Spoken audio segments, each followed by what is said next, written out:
So hi, well, the Good Noise Podcast. I'm Shane. I'm Glory. And we're here with Josh from the Juliana Theory. And we're asking some questions today about their new EP, Still the Same Kids Part 1. So congrats on that, by the way. How do you feel about the response to it so far? So far, it's been amazing. It's been a really long time since we released like a whole collection of new music. So it's been really cool out of the gate. So hell yeah, it's super cool. Sure. The EP was sick. Yeah. The EP was Thank immaculate, dude. You guys outdid yourself. you. It was great. Say your comparison, Thank Glory. you Do very it. much. Okay, so have you heard Harry Styles drop a new album, right? Yeah. Yeah. I hated the album, and I wish his album sounded like your EP because I would have loved it if there was like a whole album worth of that.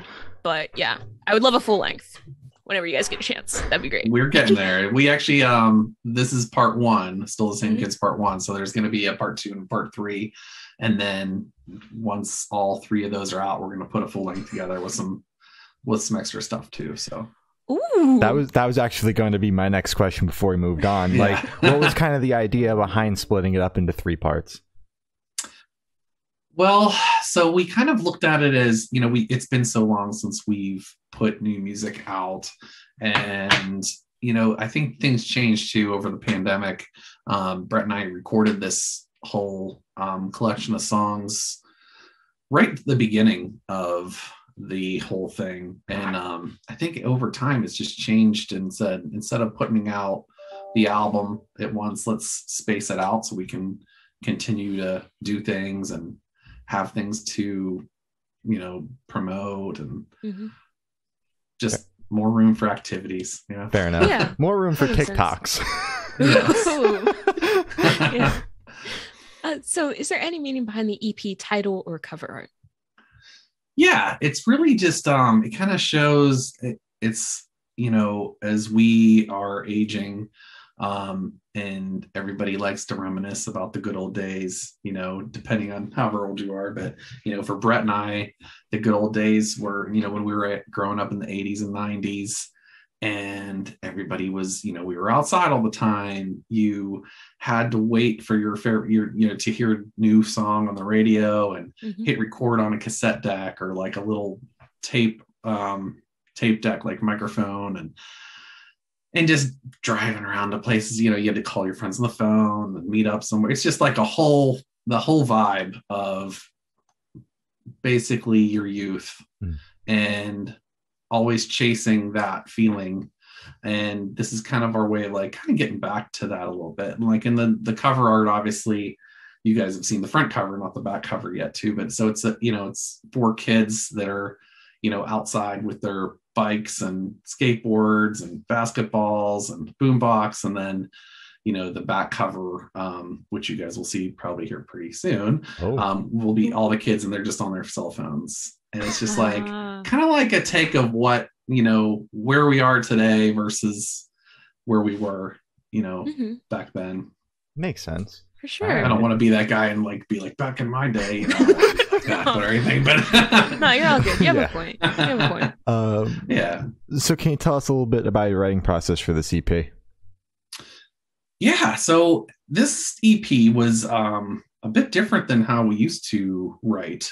So back in the day when we were putting out music, we were a band. We would get together, write songs in, our basements all together, finish them. So this time around, obviously it's a little different with Brett living on the West Coast and I'm on the East Coast.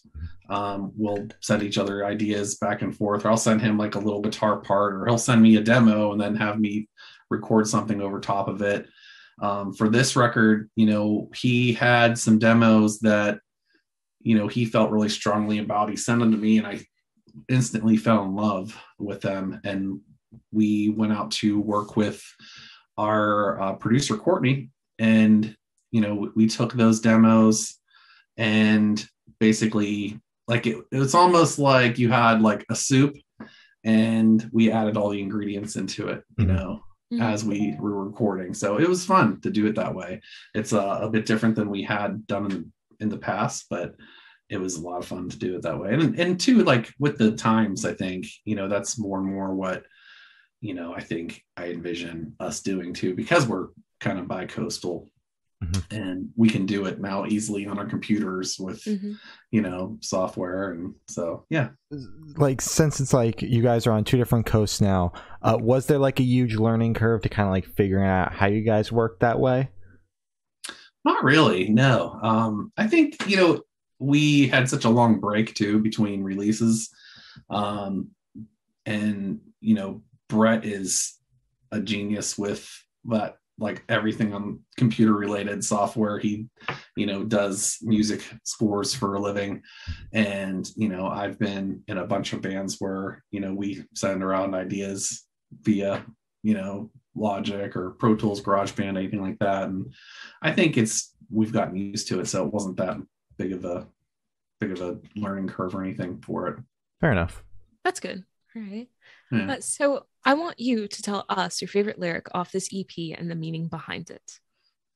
Oh, well, that will probably be interesting because I don't write the lyrics. That would be Brett. But really, like, going back with the, like, kind of what I was talking about with the meaning of the, still the same kids.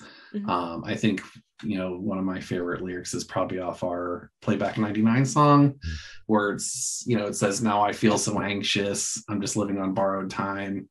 And how can I feel ageless when I'm living on borrowed time?" And it's kind of hits me in a way where, we're grown up now. We've got like adult things. We've got like, I've got 3 kids, so it's, and other jobs and, dealing with real life stuff. And it's, that's part of the anxious part. And like, we know we're all living on borrowed time. So like, how much longer do we have?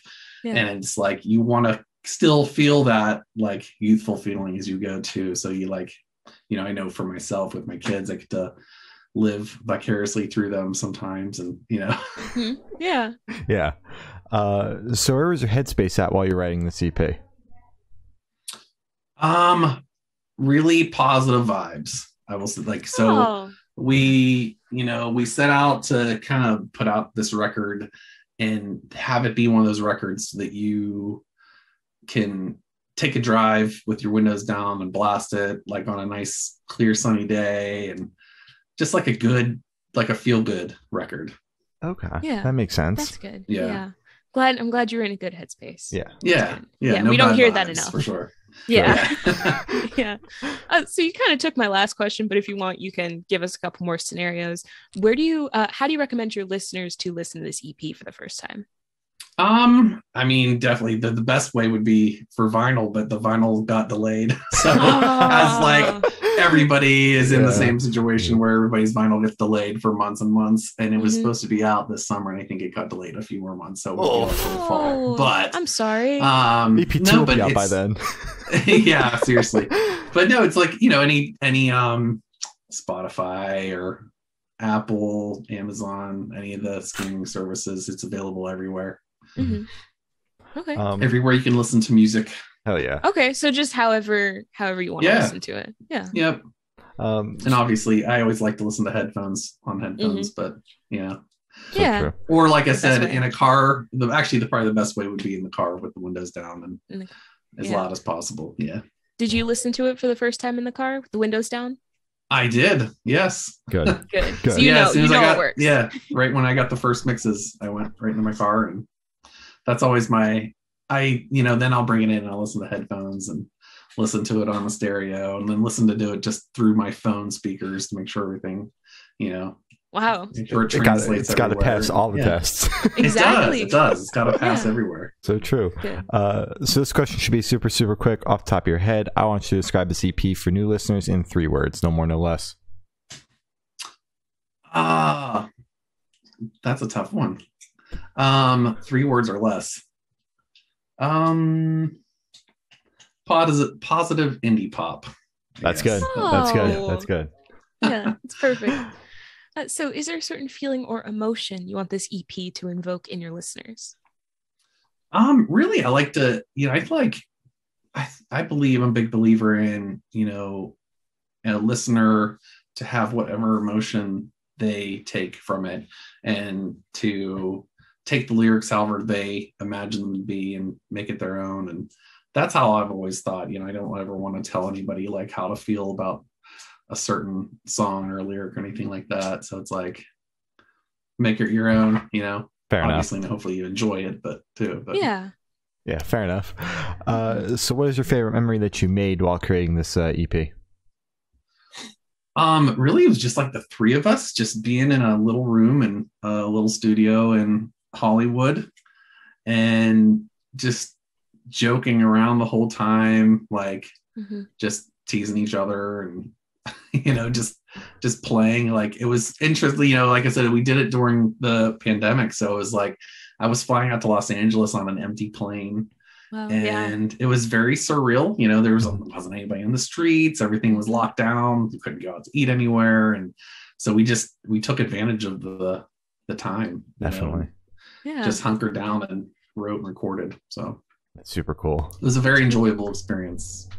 That's good. I'm very happy to hear that. I'm happy just the overall experience, like headspace, writing process, everything was just super positive for you guys, even in the midst of the pandemic. It was, yeah. I mean, you gotta manifest your own, vibe. So that's what we're trying to do. So yeah, perfect. Trying to stay away from the negativity. Exactly. Yeah. So for this question, I want you to picture you're on tour. You're at a gas station for a rest stop. You're going in. What is your snack of choice? That would probably be cheddar and sour cream Ruffles. That sounds delicious. I've never had that before. They're awful for you, but they're so good. Well, that's how you know it's good. If it's like yeah. awful for you, that's how you know you found something good. Yeah. And they're available like every single every single gas station too. Some gas stations will only carry certain brands. Everybody has Ruffles. So. Yeah, you can't get away from it. All right, so I'll have to try it then. Right. So on the topic of food, if the band was a dish, what dish would the band be and why? Probably some form of Mexican, like burritos or quesadillas, because that's almost all we ate while we were recording. So all right, that's perfect. I'll take it. All right. So for these last couple questions, we're actually going to shift away from music, if that's okay with you. Yeah, of course. Perfect. So we're actually going to go straight to death row. Boom. So if you're on death row, what would your last meal be with a drink? It would be there's a pizza place from where I'm from in Greensburg, Pennsylvania called Joey-O's Pizza. It's this real thin crust pizza with this sweet sauce. It's my favorite pizza in the whole world. Sounds banging. So probably a pizza and a Mountain Dew. Nice. Ooh, nice. Perfect combo. All right. So if you could live top it off with some ice cream, I guess. Ooh, what flavor ice cream? Just chocolate, plain chocolate. Really? Okay. I don't hear plain chocolate enough. I rarely hear that. Interesting. All right. Respect it. Plain old-fashioned ice cream, yeah. If you could live in one fiction world for a week, where would you live? Hogwarts. What house are you? Ravenclaw. Ravenclaw. Yep. I can see that. That makes sense. Nice. Yeah, I love it. It's perfect. So I have the honor of asking the last question. Every single person we've spoken to has actually said it is the most important question. What is your favorite color? It's red. No rhyme or reason. Shade? Just no, just a good old fashioned like scarlet red. That's always been my go-to. It's a good color. All right. Very good color. And my son's favorite color is red too. So everything he likes is, I don't know, I got that from him, I guess. Everything is red. So. You're just surrounded by red. Yeah. So as Glory said, that's all the questions we have today. Is there anything that you would like to plug? No, just the EP that we put out, Still the Same Kids Part 1. Obviously, there's more coming. And again, it's available everywhere. We have an awesome video for our song Playback 99. And that is, of course, on the YouTubes and all that stuff. So, and then follow us on social medias and, the Juliana Theory pretty much everywhere. And I'm Joshua.Fiedler pretty much everywhere too. So, yeah. All right. Well, thank you for now. This has been Josh from Juliana Theory, and we have been the Good Noise Podcast.